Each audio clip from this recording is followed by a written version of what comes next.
three words today. Love gone wrong. Love gone wrong. I'm going to have to do something today, as I mentioned to you before the scripture reading. I'm going to need to make a correction.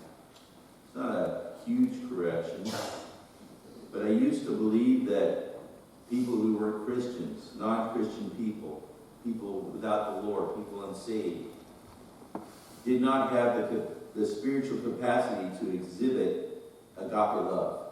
And I'll explain to you what I mean about agape love in just a moment. But I used to believe, and I don't believe this anymore, that people without Christ could not exercise agape love. Because I believe that agape love can only come from God. Well, I do believe that still, of course. But I want to give you an understanding about what I mean. You see, our word love, the word love in the English language is used in many ways. And I think in many ways the word is corrupted. We can use it sensually, we can use it romantically, we can use it as a friendship, or even if we like something, we say, oh, I love that. Or we like to do something, we say, oh, I love to do that. We all do that. Or maybe it's a song, oh, I love that song. Or a hobby. We'll say, oh, I love to do that. I love to do that type of thing. And so the word love can be used in many ways in our English language.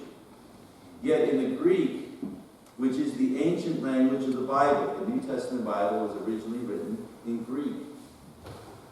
The word love is defined mainly in three ways. And I want to give you the three different Greek words for the word love in English. Okay? The first word is eros. That's where we get the word erotic from. It's the sensual, romantic love. And I'll have to tell you right now that the Bible never uses that word. That word is not found in the Bible. But it is in the Greek language. The next word is phileo, and that's found quite a lot in the Bible. The Greek word phileo. It means, it's like a friendship. It's a fondness. It's like you're having a friend. Like I'm a friend to somebody. I'm fond of you. And so you're my friend. And so the Greek would use the word phileo. But the word that we really like is the word agape. And agape is this giving and self-sacrificing love that we will do anything for. Okay, so that's what it is. It's a giving, self-sacrificing love that we'll do anything for. That's the Greek word, agape. And it's really interesting when you go to verse 19, and I'd like you to look at it, if you would, please. And I'm going to be very careful today, but I want you to understand this truth today. I want you to see this today. And if you've seen the truth, then I'll feel like I was somewhat successful. Okay, so this is what it says. And this is the condemnation, that light has come into the world, and men loved darkness rather than light because their deeds were evil. Well, if you look at that word love in the Greek, it's agape. It is. It's agape. And obviously somebody who's a lover of darkness is not a Christian. You follow that? Because Jesus says, and this is the condemnation. Did you see that? Now, when I first found that out, I was shocked. I really was. I didn't know it was the word agape, but I found out that it is. And so that means that people can exercise agape love in the wrong way and for all the wrong reasons. It's, as I said in the title, it's love gone wrong. It's interesting to realize that there are people in the world that are bent to practice some dark deed. And I want to talk a little philosophically, if I would please, today. Why is this? Why do people practice darkness? Why is this? Well, Christ gives us the answer. He tells us right there. He says that this is the condemnation. You see that? That's the answer. So Christ gives us the answer. It's simply because there are people who love darkness rather than light. They love the agape darkness rather than light. They choose darkness. I remember years ago, I was witnessing to a man, and this is years ago, and I remember just talking to this guy and telling him, giving the gospel, and I went to this passage, and I read that verse to him, and he was shocked because he looked at that verse and he says, that's true. And it was almost comical if it wasn't so serious. He says, I do love darkness. And then he kept saying it to himself. He says, I do love darkness. And I said, that's right, you love darkness rather than light. You love darkness rather than light. I kept telling him, I kept saying that to him. I said, you love darkness. Now I'm realizing in even a deeper way that that word is agape. They love and choose it. They will sacrifice anything for it. They will sacrifice their lives and reputations, their friendships and families for darkness. We read it in the news. We wonder why people do these things. Why on earth would they do that? Why would they take that person's life? Why would they do these horrible, evil things? The answer's right there. They loved it. This is what Jesus is saying when he says this is the condemnation. People stand on opposite poles, and of course it's no good. I'm not a lover of darkness. I'm a lover of light.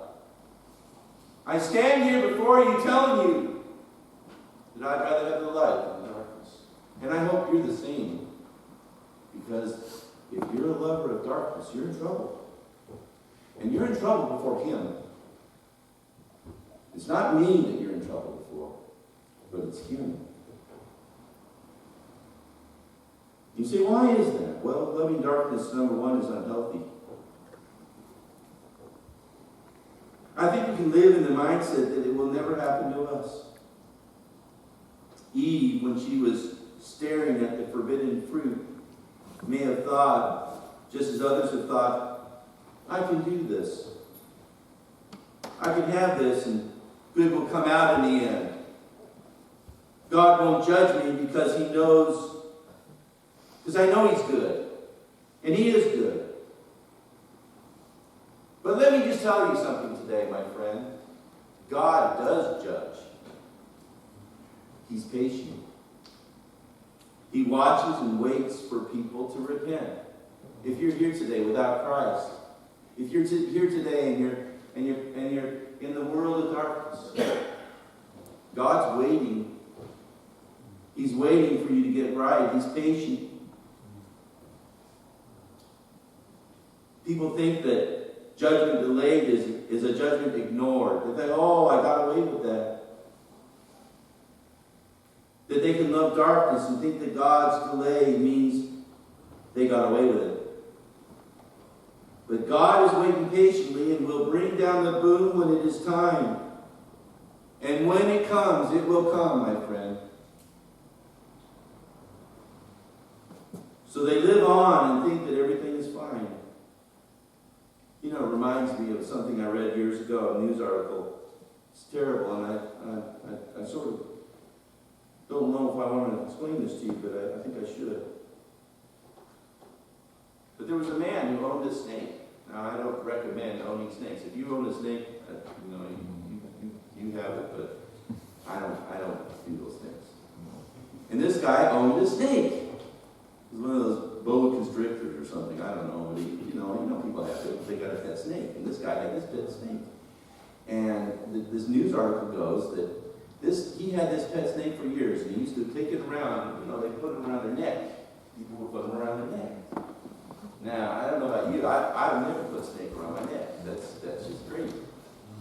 But this guy would do it. Well, one day this snake got this idea. We don't know. I mean, the snake was fine for years. I mean, he had it since he was a baby. I mean, the snake was, his pet. And he would take it around and show it to people and had this snake. And one day the snake got it in his head. He's going to strangle this guy. So the snake started to strangle him. And the guy was trying to get the snake off his neck. And he couldn't get it off his neck. So he called the emergency services to get it off his neck. And the news report says the man died because the emergency services couldn't even get the snake off his neck. And by the time they could get it off his neck, the man was gone. The snake had strangled him. Now that's terrible, and I don't like to talk about news reports, and I'm sorry if it upset you. But I think a lot of times we treat sin like that. We treat darkness like that. We think, oh, it's okay. I can play with this for a while, and God will let me off, and everything will be fine. And then one day, the realization comes, it's too late. And it's tragic, and it's senseless. It's senseless. No, loving the light sounds more healthy to me. What do you think? I mean, when Jesus says men love darkness rather than light, I'm like, I don't want to be loving the darkness. I want to be loving the light. And then it says they won't even come to the light lest their deeds be reproved.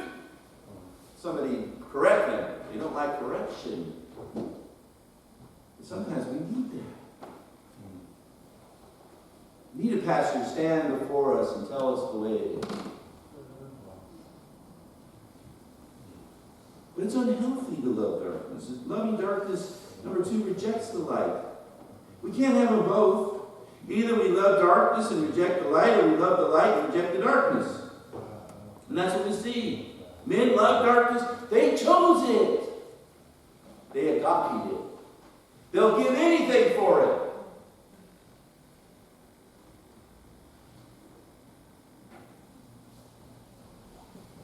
In fact, when we love darkness, as I said already, we won't come to the light because we don't want to be reproved or set right. But when we come to the light, we want to live in the light. Amen? Listen, if you've come to the light, then live in the light. If you come to the light, then walk into the light. If you haven't come to the light, then can I plead with you? Come to the light. Don't play. Don't delay. Come to the light. And when we come to the light, our lives are changed. The Bible says if anyone is in Christ, they are a new creature. And let me put that down today. People think that, you just come to Jesus and everything will be right. You can carry on in your sin. That's not what the Bible teaches. The Bible teaches that when you come to the light, your life is changed. You come to the light and you walk in the light. When you come to Jesus, He changes you. People don't want that. They don't want to be a new creature. They don't want to be a new creation. But I can tell you this. God recreated me 35 years ago. He recreated me. I was born again. I was regenerated. I was made new. The moment I came to Jesus, years ago, He changed me. And if you're looking for that, Jesus can change you too. But you've got to come to the light. You've got to come clean. You've got to come to Jesus and accept Him. You've got to turn away from sin. You've got to ask for forgiveness. You've got to come to Him and accept Him for who He is. Who is He? He's the Lord. He's the light. And once you accept the light, you're rejecting the darkness. And if you're accepting the light, then you don't need to live in the darkness. No. If we're entertaining darkness in our lives, in other words, when we love something that we know would condemn us as a Christian or in a Christian setting, but we are happy to indulge and there's no conviction, then I like to ask the question, is your salvation real? If you can indulge in anything that you know it would be wrong in a Christian setting, you know it would be wrong, and you indulge in it, and you have no conviction over it. My question to you is this: is your salvation real? Or is it not? Or is it a game? Because we cannot have it both ways. Either we're loving the darkness or we're loving the light. Amen? Amen. Because we can't have it both ways. It's either darkness or light. It's either the idol of darkness or the love of the light of God. That's what Christ says. Verse 19. Loving darkness is unhealthy. Loving darkness rejects the light. And then finally, loving darkness isn't worth it in the end. It's not. We think that loving darkness won't get us into any trouble. Many times, the world is like the video I saw the other day. I was watching, I don't know, I got on this video. I was watching this video of these mice. It says, how to make a mouse trap. Listen, if you have mice problems, it was worth for you to come today. Because I'm going to tell you how you can make a mouse trap. I watched it. So the man takes a bucket, right? He takes a bucket, and he puts a plastic clear lid on top of it with a little trap door on it, right? And then he puts a little edge over here, and he puts a bunch of like plastic edge around here, and he puts a little cover over it, but you can get into it through this way. And he puts a bunch of grain in there for the little mice, right? And then he puts a ramp that goes up the bucket, all right? And then he puts a bunch of all this seed, he puts it in the bucket, and puts it around, and then he walks away. And then you watch the video, and here come the mice. And they're eating that grain, and then they come to the ramp. And they go up the ramp, and they get to they want some more grain, so they get to the little clear glass top of the bucket, and they get to that part where they're going to go get that grain over there, and the thing goes boop, like that. And they go right into the bucket. And then another one comes and boop, right into the bucket. And before you know it, they're all just going into the bucket, into the bucket, into the bucket. And some of them, they try to go around, or they'll even get over there for a while and play with, they got past the trap door, right? And they went around. But then later on, they still get in there. And I'm thinking,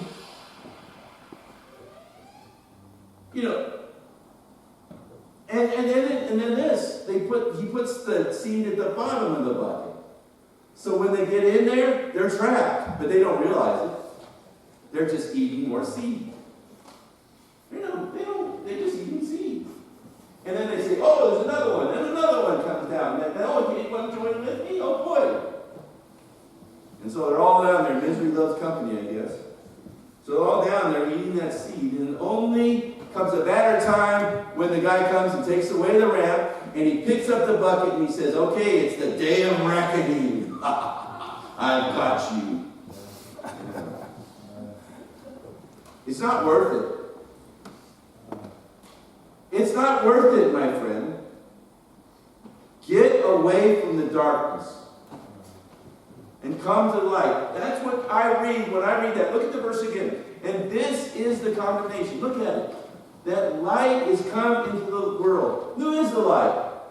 Jesus is the light. Light has come. Jesus came. He lived on this earth, a sinless life. He died on the cross for our sins. He rose again on the third day. Do you believe that? Yeah. Light has come into the world. And that men, or people, men and women, people, love darkness rather than light. They wanted the seed. They wanted that seed in the bucket. Well, they got it. I don't think they like the end of it. And that's what I'm talking about today. That's what I'm talking about. It's not worth it. It's not worth it. And if I was one of those little mice, I'd say, I'm going up that ramp. No way on this earth. This is some cheese. I'm staying well away from that. And in this world, what you need to do for safety is come to Jesus. Because it's unhealthy not to. It rejects the light. And it's not worth it in the end. It just isn't. So get away from the darkness and come to the light. Having darkness, by the way, let me just say this and I'm going to close. As a Christian, having darkness in your life, doing some evil deed, and you know it's not good in the Christian setting, if you want to talk with me about it, maybe I need to get to some details. I'll do it. You got some evilness in your life, and you know you're a saved person, and you know you're doing wrong, and there's something there. Can I tell you something? How is your testimony with Christ when you do that? When you watch it on the internet, when you listen to it, when you go and you indulge in it. How is your testimony for Him?